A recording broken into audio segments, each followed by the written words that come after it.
Hi, my name is Noah Doherty and I work at Education Elements.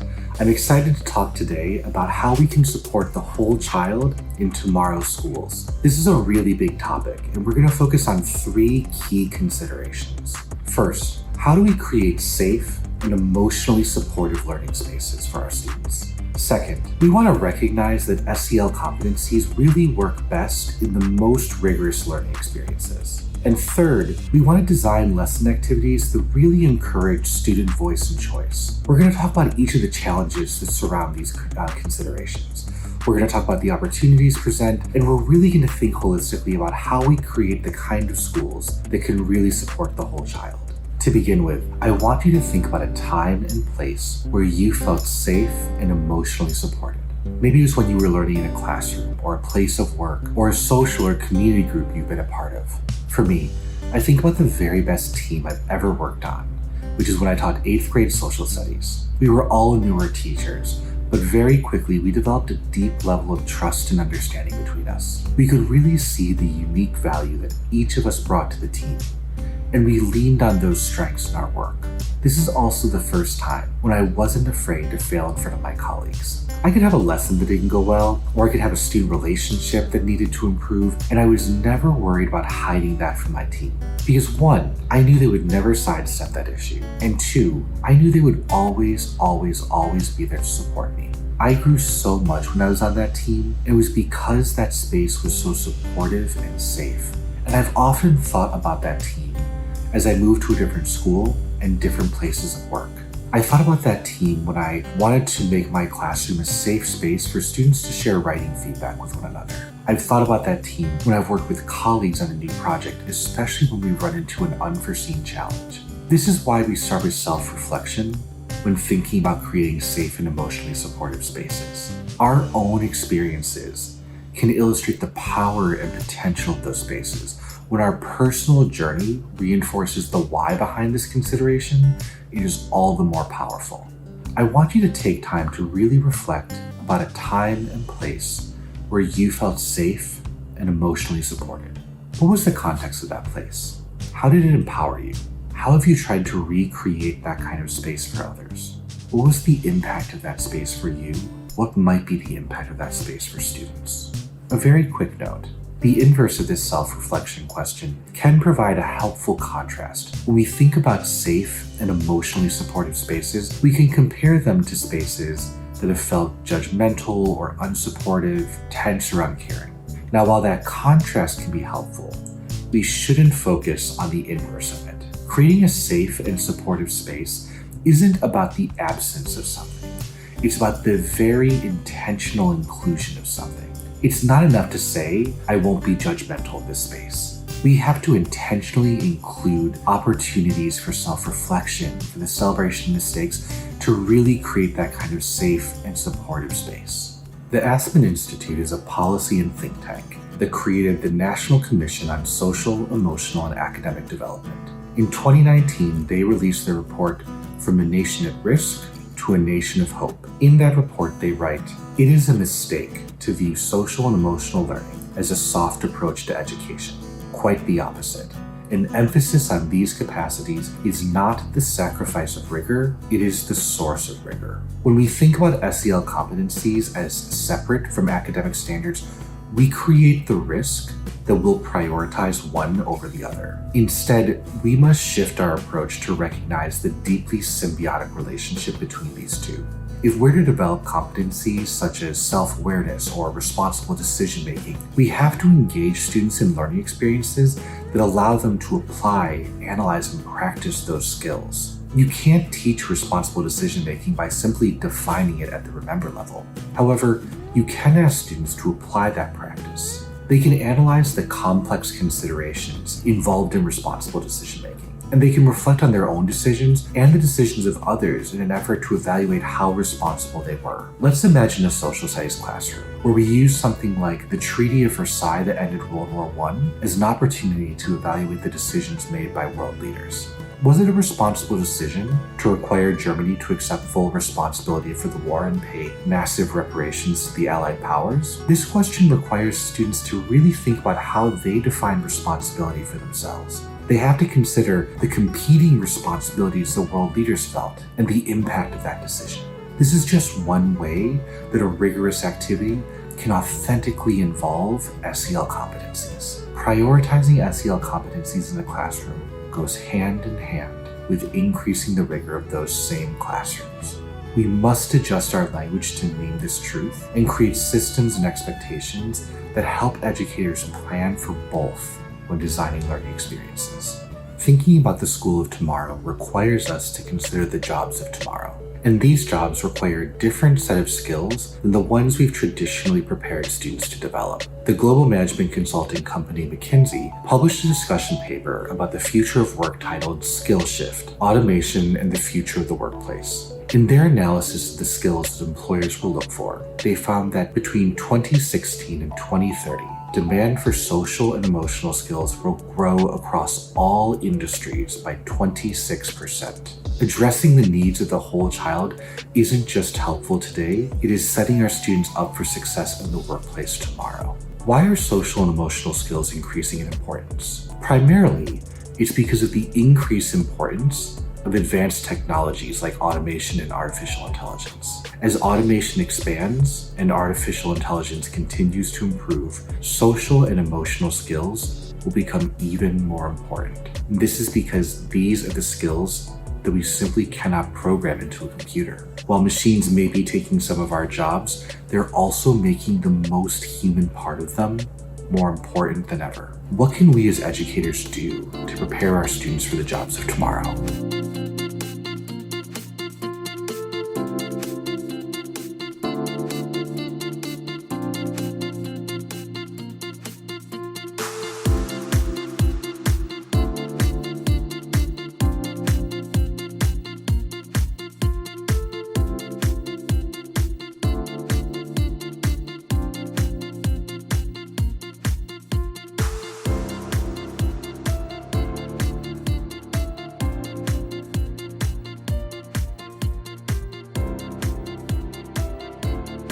We can begin by giving our students greater voice and choice in their work, allowing students to have more say and control over how they practice their work and how they demonstrate mastery creates the space to build critical SEL competencies. Voice and choice is a simple shift in our tactics and planning that can have an outsized impact on our students.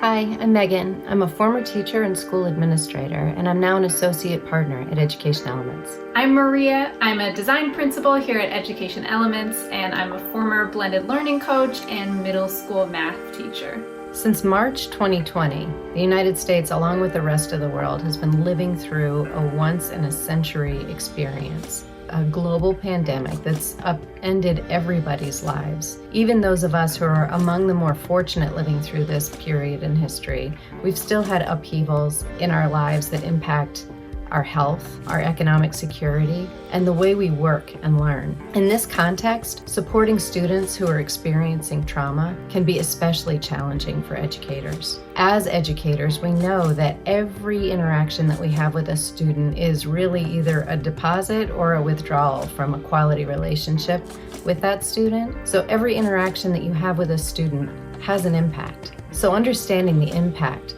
that trauma has on the brain and how the language and actions that we take and we use with students can impact their development is really critical. Because right now, everybody's undergoing a traumatic event as we speak. And as the adults and people who support children, there are some things that we can do for students to model regulating their emotions, which will enable them to have their minds in a space where they can learn. One of the first things you'll need to be able to do, though, is recognize, what does trauma look like in an educational setting or in a classroom? It can look a bunch of different ways. What does it look like when a child can't regulate his or her emotions? It can show up as anxiety, grief, acting out, or acting in.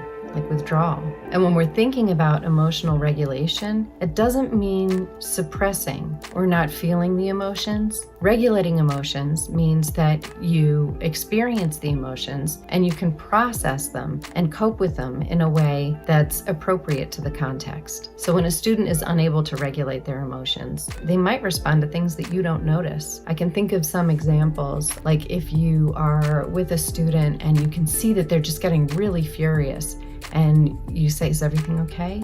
And the answer you get is, "He was looking at me." And you look at the person and you say, "Well, he's not looking at you anymore." And the student can't come back and say, "Oh, okay."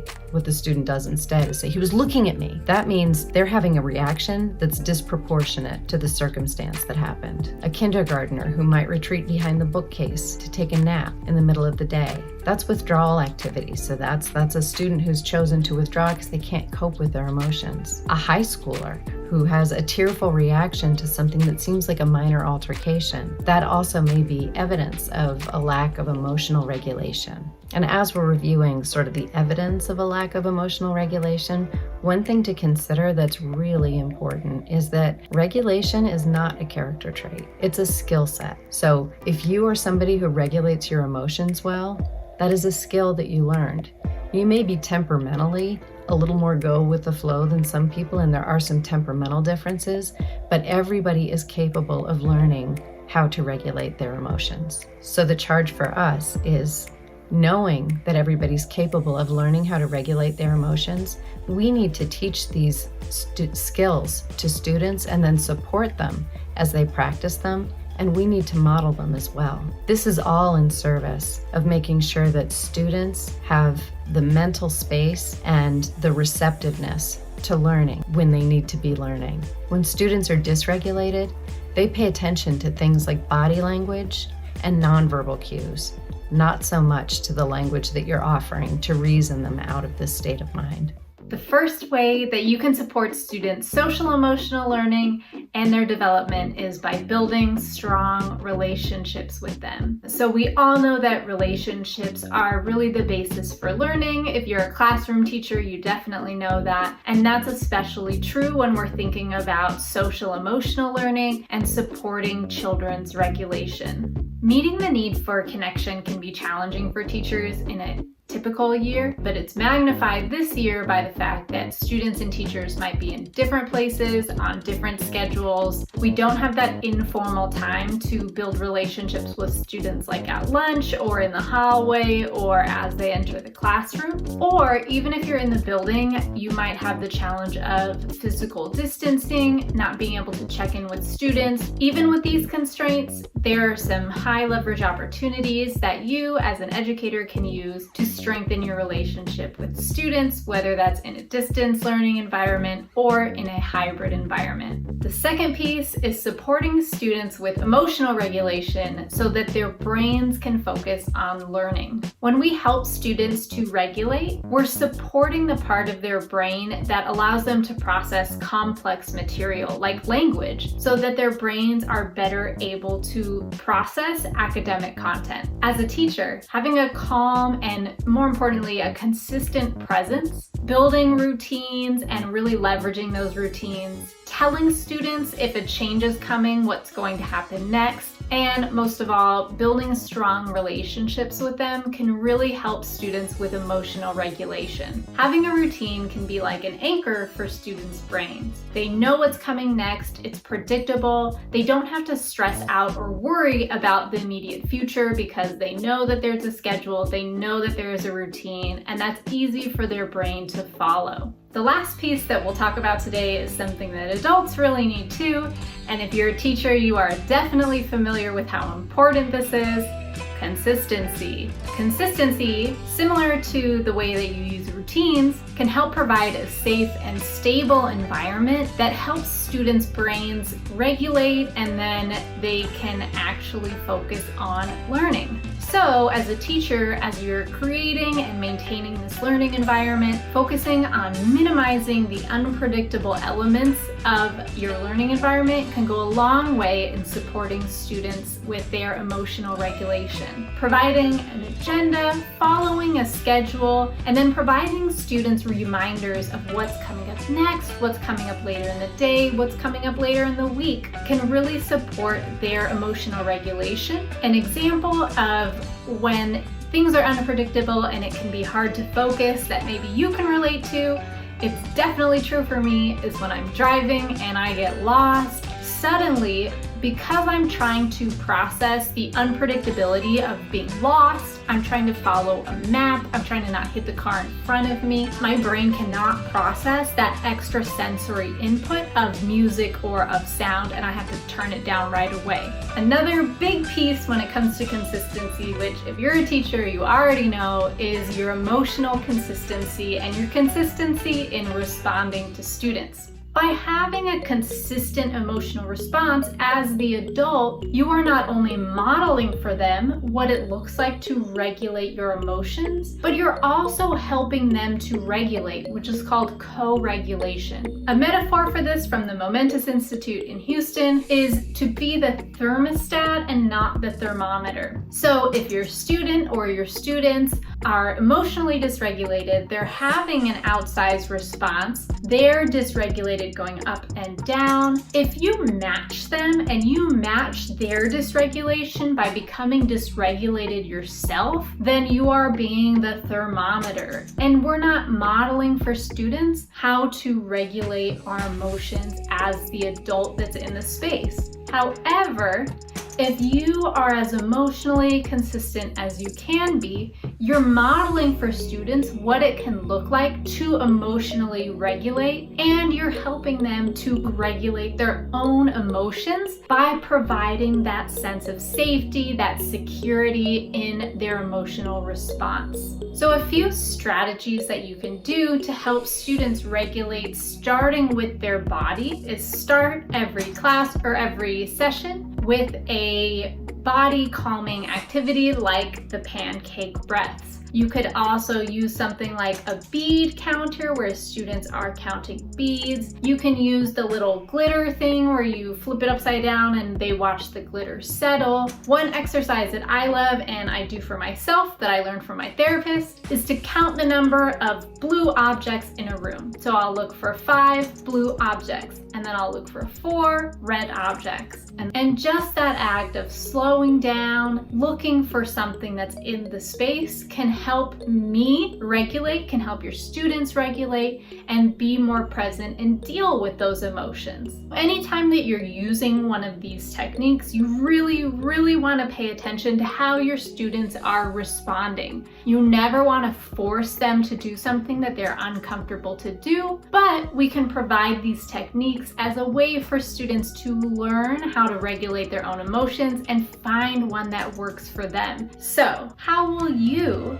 be a thermostat for your students and not a thermometer?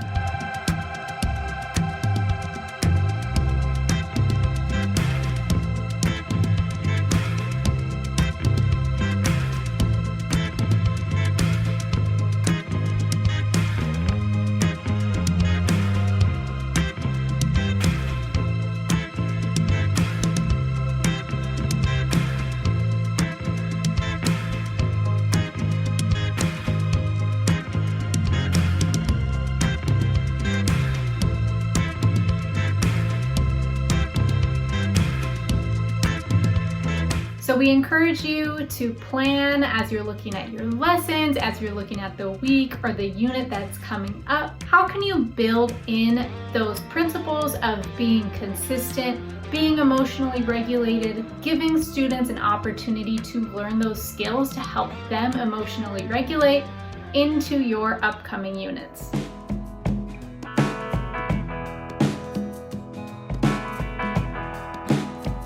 Hi, I'm Andrea Getchis, and I'm here to talk to you about redefining the educator and family relationship to meet the times that we're in. I used to teach in a classroom where my students received all the different kinds of services, from physical and occupational therapy to speech language therapy, in addition to meeting all of their different learning needs. In the early days, I used to spend time agonizing over meeting their academic goals while also building their independence and their confidence, and I felt incredibly overwhelmed. It wasn't until I started leveraging the different relationships that I had and the different supports that existed for my students that I started to really feel like we were making some traction. In fact, I realized that the key player was really the grown-up in my students' lives. It was key to build the collaboration between everyone, because the reality is right now, whether you're an educator, parent, grandparent, guardian, or mentor, you're likely learning a lot of new skills due to COVID-19. In fact, in a recent article by the 74, they stated that teachers and families and other stakeholders are realizing that in the age of COVID, education cannot happen unless parents are true collaborators in their kids' education. My only edit there is I think that you don't have to be a parent to be the person who is making a huge difference in your students' lives. I would argue that all grown-ups in a student's lives are that key puzzle piece in that role shift and in supporting learning. The reality is a lot of the observable traits of learning might be happening at home or at different times than they used to in the classroom. So we have a few tips for you as the educator, or maybe you're the grown-up at home, to think about how you can have a stronger relationship between the educator and the family. Tip 1 is monitor your assumptions. Tip 2 is creating multiple ways to engage. Tip 3 is communicating carefully. And tip 4 is building collaborative relationships. I'm going to go through each of these to talk a little bit more in detail about what you might consider. The first is monitor your assumptions. It's important to dive into relationships with families by asking questions. While you are always the expert in content and in the education system, your families are always the experts in their students. So something that you might consider is having those conversations to understand what the environment is at home. So one assumption that you might want to avoid is assuming that adults are at home with students. Many families have the opportunity to work from home and are there, but might be able to support in a very limited capacity. Other families have grown-ups that are essential workers or do not have the ability to work from home. So it's important to remain flexible, be supportive, and plan ahead. You can't assume that the grown-ups are going to be there to support the child in whatever assignments that you provide. So make sure that you're having a really clear conversation with the students' families to understand what the situation is at home. Next, don't assume that families understand your expectations. You're going to have to say it once, twice, and say it again. Clarifying simple directions, the tools that you're using in your classroom, assigning work, and meeting one-on-one are all different ways that you can help understand how they're interpreting your expectations and how they're supporting the student. Make sure you offer times to have office hours or one-on-one conversations with your families so you can better support them. Next, don't assume that families expect to have a full day's work assigned. I've heard the gamut of both families wanting more work for their students and wanting less work. It's hard to manage under the extreme amount of stress that our students are under, the amount of work that we might have been able to sustain during a typical school year. So lead with a social emotional lens and make sure that you're taking care of those needs of your students and families. Combine synchronous and asynchronous learning. It's not ideal to have your kids in front of a computer all the time, so think about ways that they can step back and engage in learning in different ways. And as always, remain flexible. Last piece is don't assume that your families understand our school systems. I work in many different districts across the country, and I realize that in every single place that I go, there is a nuance. We call different roles different things. Assessments are called different things. So it's important that you clarify the process, the routines, the traditions that exist, and don't assume that people know how to navigate your classroom or your school. So make sure that you're also communicating with your colleagues to make sure that your expectations aren't in conflict with theirs or aren't confusing for families. Number 2, we're going to talk about creating multiple ways to engage. So I talk about this a lot. I used to send emails and assume that I had checked the box of communicating. And the reality is you can never over communicate. So there are different ways that you can use the different mediums to support your families. One, you might just pick up a call or text. You might find that families are really receptive to this approach because it's more informal. It's how they're already communicating with others. You might have small group texts where you have certain topics. You might have, one-on-one text conversations, and there are other ways and programs where you can anonymize your number if that's something that's more comfortable for you. You also can have open office hours for folks to pop in and pop out as they need. And then the last piece is you can just have a cadence of one-on-one conversations so that families know when to expect to talk to you. And so when you build in those flexible learning opportunities for students, this is where you can start plugging in those relationships with the grown-ups. Next is email. Email is great for wide communications or things that you want to have communicated one way to everyone. You might consider adding text and documents to your emails. You might even consider a video within your emails. So it's consistent. Things like newsletters happen weekly. They know when to expect them, and the structure should remain relatively the same. And that helps you as the person communicating have a really simple way to communicate over and over again, and it also makes it a very clear format for your families to understand. And then finally, within that newsletter, whether you choose to do it in an email or not, make it dynamic. Show your personality. It doesn't just have to be facts. Share a picture about what you did over the weekend or a different story or celebrations from the students. Make it brief, and again, make it consistent. Last is using social media. Make sure you follow the guidelines within your organization or community, but social media is a great place to share updates as time goes on. If you're in a session and you want to share a screenshot or a video of what's going on, you can just post that to social media, and families really love to see that. Tip number 3, communicate carefully. One thing to avoid is idioms, and this is especially important for folks whose first language is not English or not the native tongue of wherever you reside. The thing about idioms is they don't always culturally translate, and when you literally translate them, they don't always make sense. So be open and honest, speak simply, and translate your message if that needs to happen. Google Translate is a great option, but make sure you get that checked with somebody who speaks the language fluently, or if you have translators within your context, make sure to leverage them as well. Avoid jargon. Something that we do as educators is we have acronyms for everything. Don't overuse acronyms when you're communicating with families. Consider making a glossary of those acronyms and share those at the beginning of the year as they come up. And when you introduce a new term, make sure you clarify what it is and give some sort of mnemonic device or something that can help people remember. And the last piece is really reflect for yourself. Is this an important term for them to know? If so, in what context, how, and why?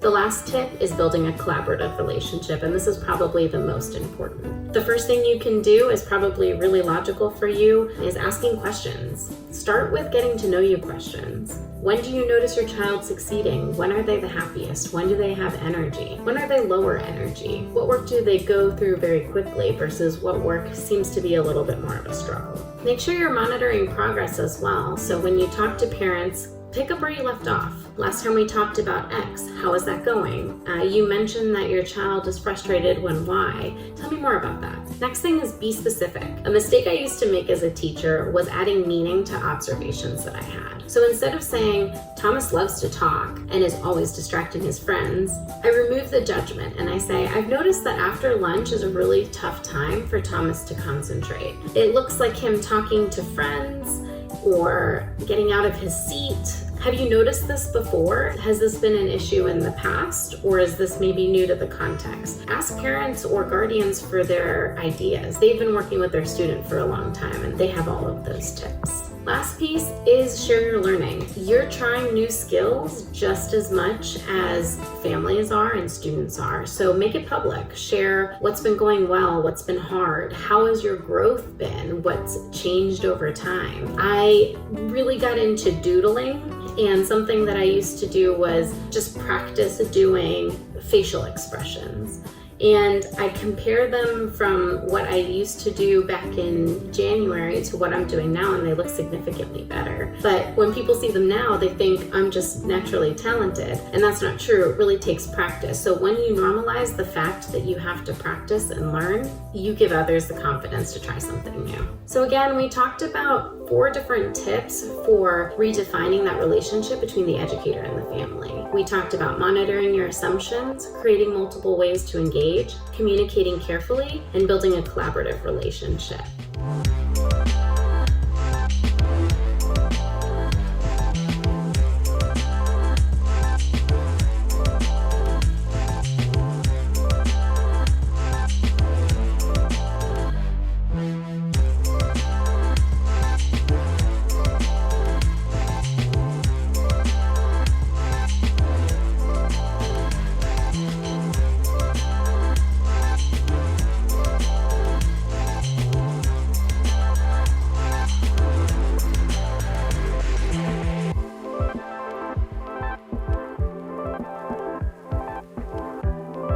Be sure to like and comment on this video and let us know what you try. And subscribe to the Education Elements YouTube channel for more videos like this.